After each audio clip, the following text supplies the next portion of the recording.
Evo, dragi moji, dobrodošli v prvi resni epizodi Moj prvi električni avto. Danes bi dal rad tako na začetku en disclaimer, tega videa nikar ne delite s svojimi prijatelji, sodelavci, znanci, ker če boste to naredili, bo pred avtomobilističnimi saloni en totalen kaos in vi boste na svoj prvi električni avto čakali precej časa, po moje 2-3 leta minimalno. Govorim o eni najbolj skrbno varovanih skrivnosti avtomobilistične industrije, o dejstvu, da so že leta 2022 električni avti enako dragi oziroma stanejo primerljivo kot klasični avtomobili, mi pa imamo vsi skupaj prepričanje, da temu ni tako. Zakaj tako trdim?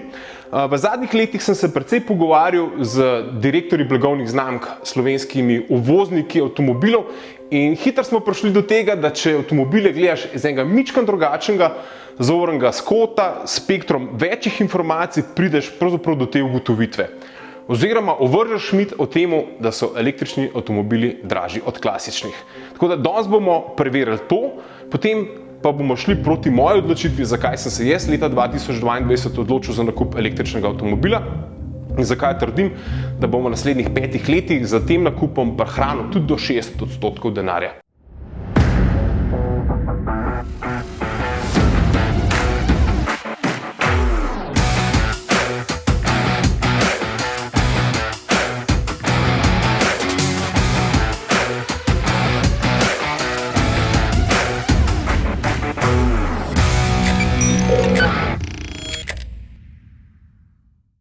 Jaz moram povedati, da takih tem, ki bojo trla mnenja ali pa spreminjale prepričanj, se ful veselim. In to je ena tistih tem, ki mi je res ful dobra.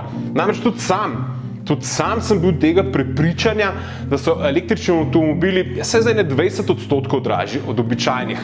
In v to sem res verjel. Šele, ko sem se dobro posvetil temi, začel zadeve preračunavati, pa dajati na en tak skupen imenovalec, sem ugotovil, da v bistvu temu ni tako.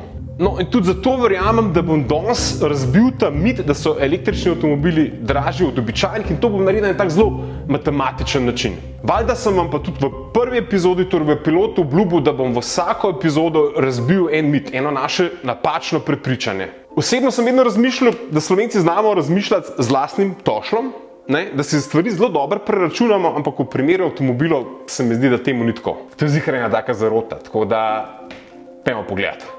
Ok, ampak dajmo se zdaj na začetku vprašati, kaj pravzaprav sestavlja ceno novega avtomobila. Kaj v bistvu plačamo kot kupci? Dajmo se najprej nekaj majhnega naučiti. Ponavadi ob nakupu avtomobila zberemo blagovno znamko, velikost avtomobila, moč motorja pa nivo opreme. To so tiste 4 osnovne komponente. Zdaj, boljša je blagovna znamka, bolj premijska je, višja cena avtomobila, močnejši je motor, višja cena avtomobila, večji avto, višja cena avtomobila, več dodatne opreme si zberemo in se znamo pa obkljukamo, višja je cena. Zdaj, lahko se strinjaš, da lahko kupimo avto z relativno primerljivimi lastnostmi, torej iste velikosti, podobnega motorja, podobne moči motorja, podobne opreme, za različno ceno. No, tukaj vpliva pravzaprav blagovna znamka.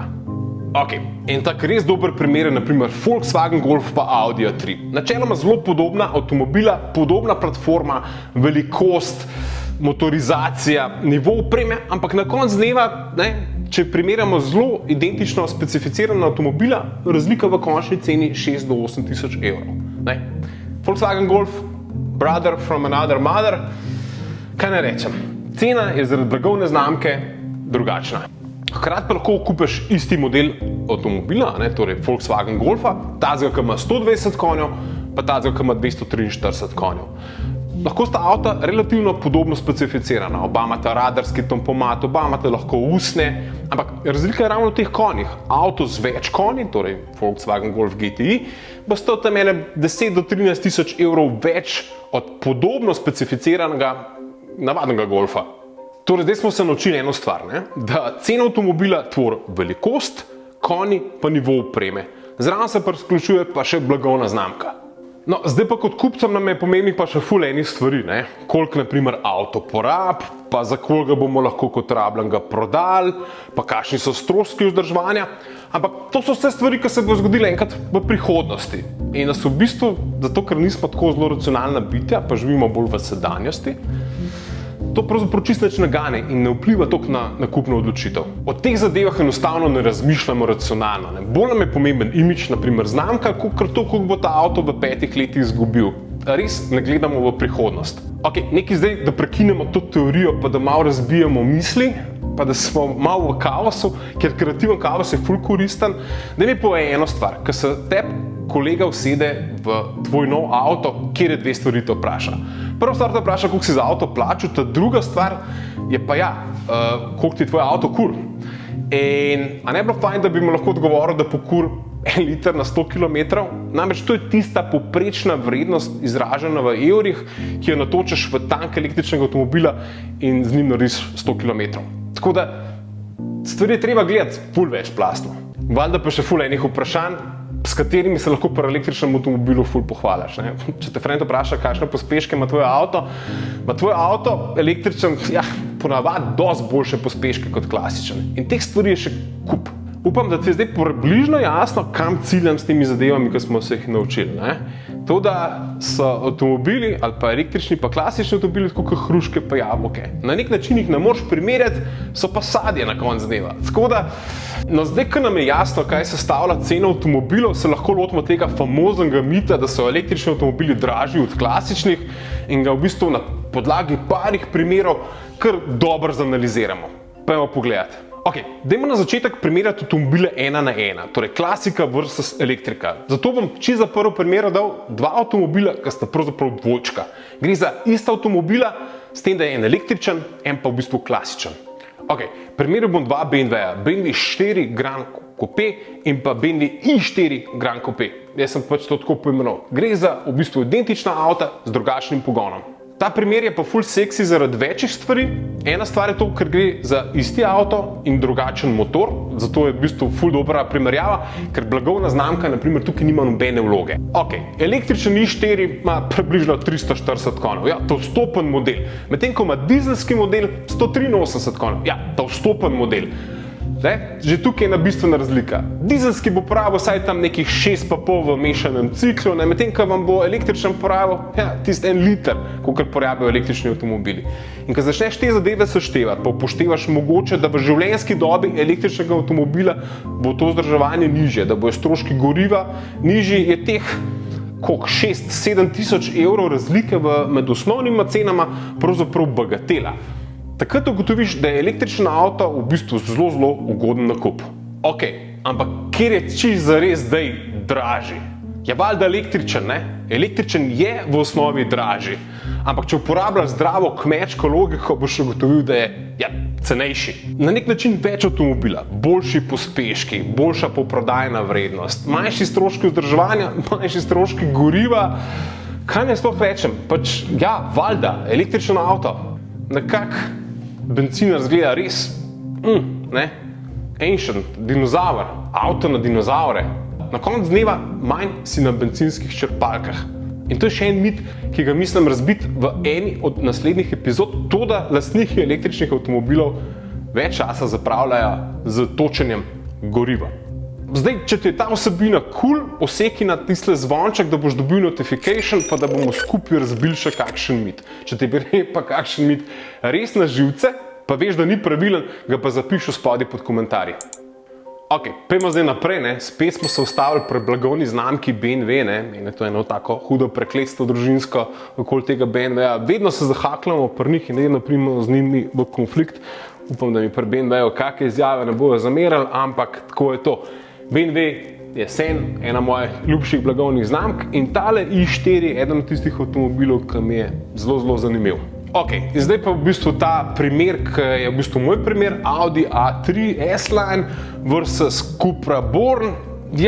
Na prvi oči zelo podobna avtomobila, v podobnih razredih se gibljete. Cupra tudi želi biti premijski avtomobil, torej Cupra je blagovna znamka Seata, ki želi biti korak nad Seatom, torej po mojem tudi korak nad Volkswagenom, nekje med Volkswagenom pa Audijem, tako da tukaj nekje avtomobila s podobno specifikacijo opreme, s tem, da ima mogoče manjši motor, pravzaprav dizelski avto, staneta isto.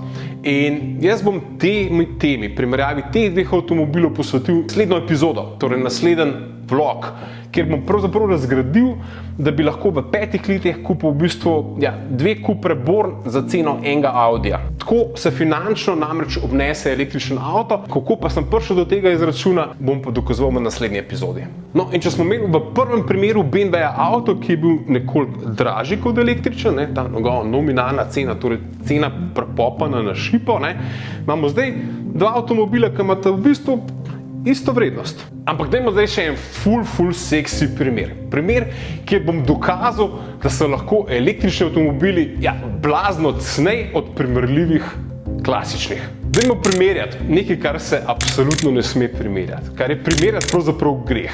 Gremo primerjati Mercedes-Benza AMG GLE 63S s Tesla Y Performance. No, v tem primeru je narobe svet. Lotil sem se stvari, ki se ne bi smel lotiti. V bistvu skrunil bom blagovno znamko AMG. V8 zvok bom vrgel v smeti.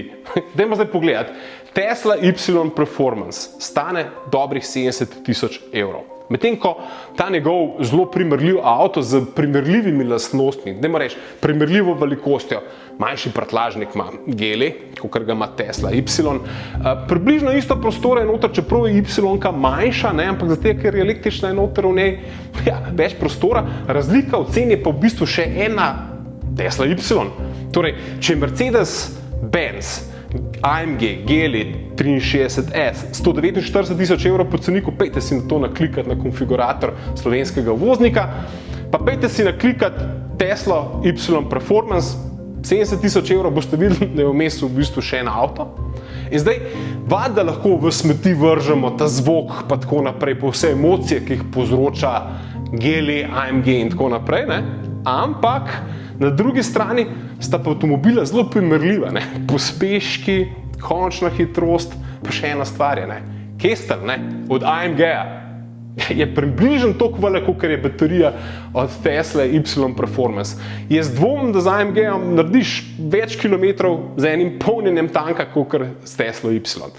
Res vem, da se te stvari ne smejo primerjati ali pa da je skoraj greh, ampak želim vam točno to povedati, da pri določeni vrednosti, pa pri določenih lastnostih avtomobilov začnejo biti električni avti v bistvu ful ugodni. Če sem najprej dal 2 avta, kjer je bil električen dražji, torej pri BMW primeru. Potem sem zgodbo nadaljeval z Cupro Born pa Audijem A3, kjer sta ceni poravnani, lahko vidimo, da v določeni situaciji začnejo biti te električni avtomobili celo cenejši. Tukaj je še ena ful smešna ugotovitev. V bistvu je Tesla za peasante, za kmete, v bistvu je Tesla, ni luxury avto, čeprav je avto z luxury lastnostmi, pa ste rekli, Jan, ti si čisto znoro, 70.000 evrov je ful veliko enega denarja, ampak v svetu ultra avtomobilov, pa performance avtomobilov je 70.000 evrov v bistvu zelo malo denarja. Sploh, ko gledaš performance številke avtomobilov, Tesla čisto zares ni tako grozen slabo narejena, ali pa tako grozen slaba, pa tudi tako grozen slabega imidža čisto zares ne povzroča, da bi bila v bistvu polovico cenejša od primerljivega avtomobila s primerljivimi lastnostmi. Saj pravim, skočili boste name v komentarjih, rekli boste, zmešan se ti, Jan, ampak na eni strani pa zadevo drži. Če izključaš čustva, pa gledati skrajno racionalno, Tesla Y. No, in zdaj sem čist, ne da bi hotel odgovoriti na vprašanje, ki mi ga ful folka zastavlja, kjer je zame najboljši električen avto na svetu ta hip, in moj odgovor je Tesla Y, zato ker predstavlja najboljše razmerje med dobljeno vrednostjo pa ceno. Za 70.000 evrov dobiš res zelo poseben avto z posebnimi lastnostmi, z super dosegom. Za moje pojme ultimativen električen avto ta hip. In po vsej verjetnosti moj naslednji električen avto. Ok, zdaj smo skupaj prišli do ene ugotovitve, ki jaz pravim kar plafon cene električnega avtomobila. Dajmo reči, pocen električnih avtomobilov ni, ampak bolj gledamo te višje razrede avtomobilov, avtomobile z več konji, z več opreme, bolj se zdi, da so električni avtomobili konkurenčni. Ok, dajmo te stvari še malo drugače obrniti. Več imajo te naši klasični avtomobili konjev, manj so konkurenčni električni. Na drugi strani imajo pa električni avtomobili v bistvu preveč konjev in so zaradi tega na nek način predragi. No, in zdaj, ko smo pridobili toliko enega znanja, toliko stvari smo se naučili, bi lahko izvedeli en matematičen izrek oziroma aksiom. Pa ga preberem. Električni avtomobili so definitivno cenejši v tistem trenutku, ko imate električni avtomobil in avtomobil s klasičnim motorjem na notranje izgorevanje več kot 300 konjev. Ta primer se sicer lahko zgodi že prej, ampak sigurno se pa zgodi pri 300 konjih. Tam se krivulja price performance obrne v prid električnim avtom. Teh primerov, ki smo jih danes analizirali, je res ogromno. Dej zapiš kakšnega v komentar primeri klasičen avto pa primerljiv z električnim. Imamo eno težavo, teh električnih avtov nam bo kmalu zmanjkalo.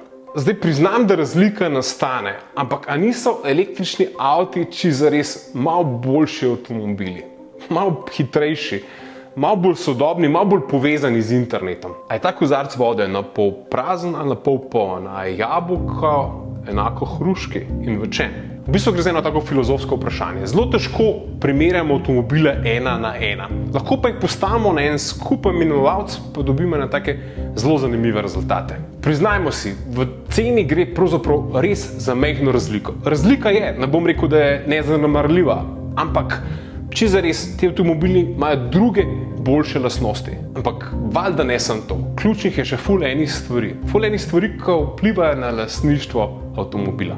Električni avtomobili imajo ful boljšo polprodajno vrednost, torej prodajno vrednost rabljenega vozila. Lahko samo za primer povem, da je Tesla 3 najbolj zaželen avto na Mobile.de, na največji tržnici avtomobilov v Nemčiji in se tam tudi najhitreje proda. Še ena zanimiva stvar, da se ponovadi te Tesle po enem letu ali po dveh prodajo za več, kot so bile kupljene. Namreč Tesli, prav v modelu 3, je v zadnjih letih zrasla cena za dobrih 20%. Torej, če ste Teslo 3 kupili leta 2020 za 43.000 evrov, jo lahko danes prodate za 43.000 evrov, čeprav ste vmes naredili 40.000 km, zato ker je zdaj avto, osnovno avto okoli 52.000 evrov. Tako da električni avtomobili bolj ohranjajo vrednost od klasičnih. In kar ni zanemarljiv, imajo ful nižje stroške vzdrževanja.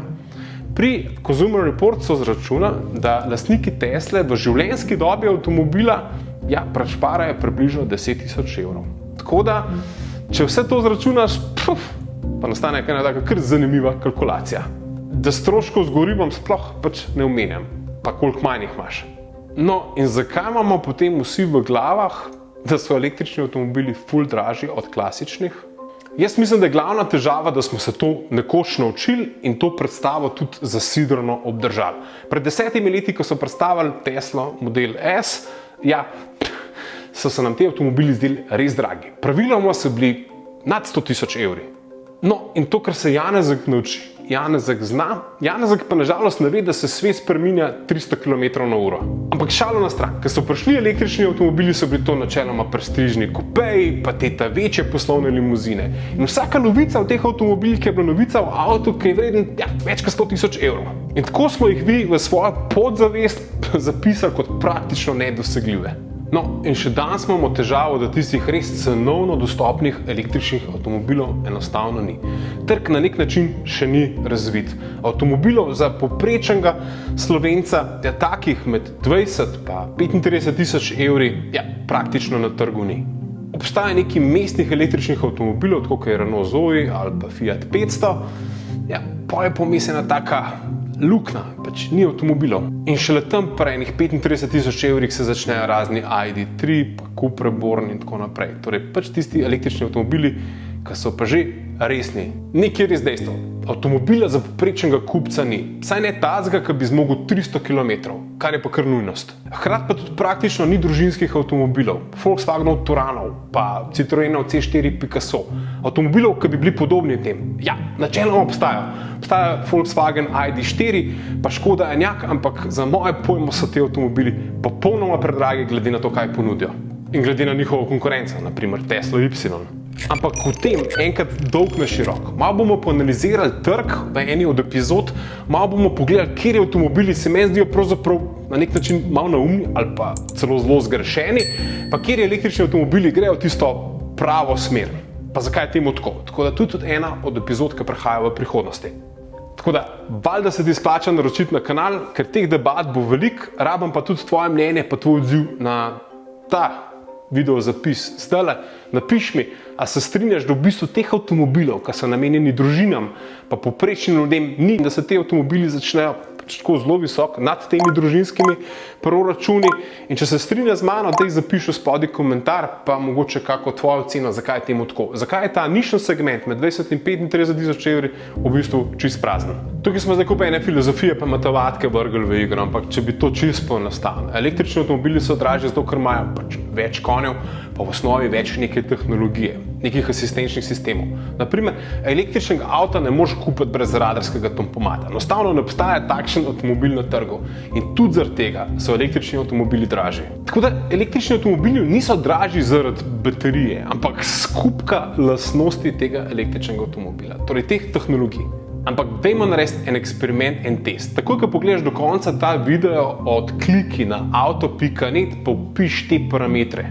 Letnik avtomobila 2022, več kot 147 kW, to pomeni več kot 200 konjev, potem zber radarski tempomat, pa zber gretje volana, pa zber gretje sedežev. Pa boš videl, kaj boš vam dobil. Prvi avtomobili se začnejo tam pri 34 tisoč evrih in točno tam se začnejo tudi električni avtomobili. Torej, če bi upošteval vse faktore, ki sestavljajo ceno avtomobila, torej velikost, konje, opreme in blagovno znamko, zraven pa še prišel stroške vzdrževanja, lastništva, goriva in vse ostalo, bi ugotovil, da so električni avtomobili čisto zares cenejši od klasičnih. Še ena stvar, ki nam v bistvu dela eno tako iluzijo. Trenutno so pri izdelavi električnih avtomobilov aktivne premijske blagovne znamke. Ja, to so tiste znamke, ki znajo avte z istimi lastnostmi prodati za več denarja. In tudi zato imamo občutek, da so električni avtomobili zelo dragi.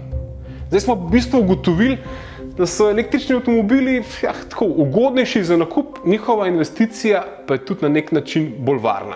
Povem zakaj.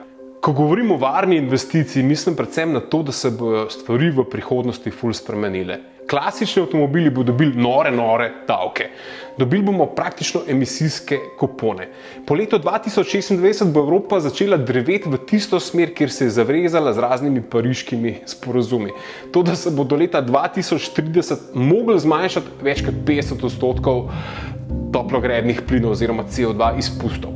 In rezultat valjda bo, da bojo obdavčili tiste dinozavre med avtomobili, torej klasične avtomobile, ki povzročajo največ umazanije.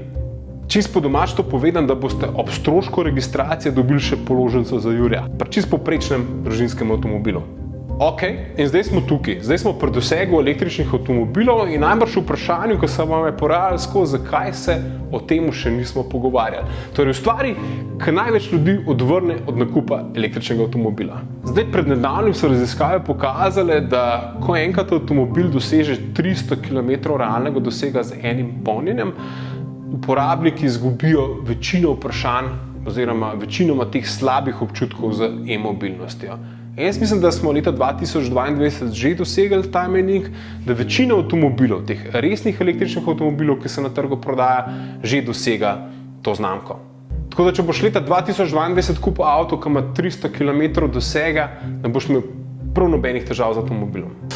Ok, kje so zdaj bobni? Zdaj, samo napeljal vas bom na naslednjo epizodo in sicer vas bom namamil na to, kje je moja kalkulacija, da bom s svojim električnim avtomobilom, torej mojim prvim električnim avtomobilom v prvih 5 letih prišparil 60%.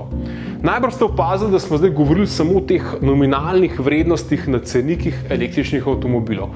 Niti slučajno se pa še nismo dotikali raznih subvencij, pa odbitkov davkov, pa davčnih ugodnosti, takšnih in drugačnih, ki valjda v celo sliko ali pa sliko vrednosti električnih avtomobilov lahko obrnejo v eno čisto drugo smer.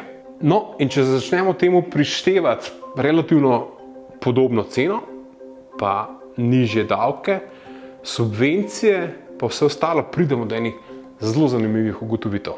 Tako da v naslednji epizodi en tak zelo zanimiv izračun, kjer sem prešteval davke, simuliral lastništvo, stroške avtomobila, stroške goriva, energije in zadeve gnetu na polno in prišel do zelo zanimivih ali pa celo šokantnih ugotovitev, ki bom valjda delil naslednji teden na istem kanalu, ob isti uri z vami, občinstvo. Upam, da nas bo več, pa tega, kar ste danes slišali, ne boste povedali čisto nobeno. Vidimo.